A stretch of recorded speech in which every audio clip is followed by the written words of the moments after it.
नमस्कार. Ashish Datta YouTube channel मराठीमध्ये आपलं मनापासून स्वागत आहे.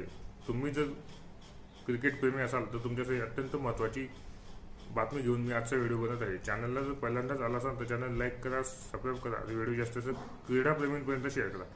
व्हिडिओचा विषय हा क्रिकेट संबंधित माहिती देणारा आहे.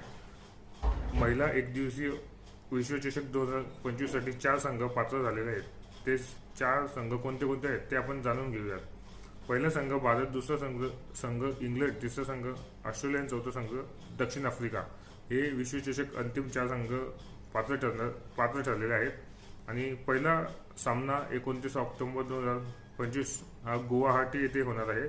आणि दुसरा उपांत्य सामना 30 ऑक्टोबर 2025 रोजी नवी मुंबई येथे रंगणार आहे. त्यामुळे जर तुम्ही क्रिकेट प्रेमी असाल तर ही तुमच्यासाठी अत्यंत चांगली पर्वणी ही घेऊन आलेली आहे. ICC महिला विश्वचषक एकदिवसीय विश्वचषक स्पर्धा आता अंतिम टप्प्यात येऊन पोहोचलेली असतानाच 4 संघ उपांत्य फेरीसाठी पात्र ठरलेले आहेत. त्यामध्ये आपला भारतीय संघ देखील दाखल झालेला आहे. त्यामुळे पाहायला विसरू नका. उपांत्य फेरीतील 2 सामने, पहिला सामना 29 ऑक्टोबर 2025ला गुवाहाटी येथे आणि दुसरा सामना 30 ऑक्टोबर 2025 नवी मुंबई येथे. त्यामुळे तुम्ही जर क्रीडाप्रेमी असाल तर तुमच्यासाठी अत्यंत ही पर्वणी आहे. चॅनलला जर तुम्ही पहिल्यांदाच आला असाल तर चॅनल लाईक करा, सबस्क्राईब करा आणि व्हिडिओ जास्त क्रीडाप्रेमीपर्यंत शेअर करा. धन्यवाद.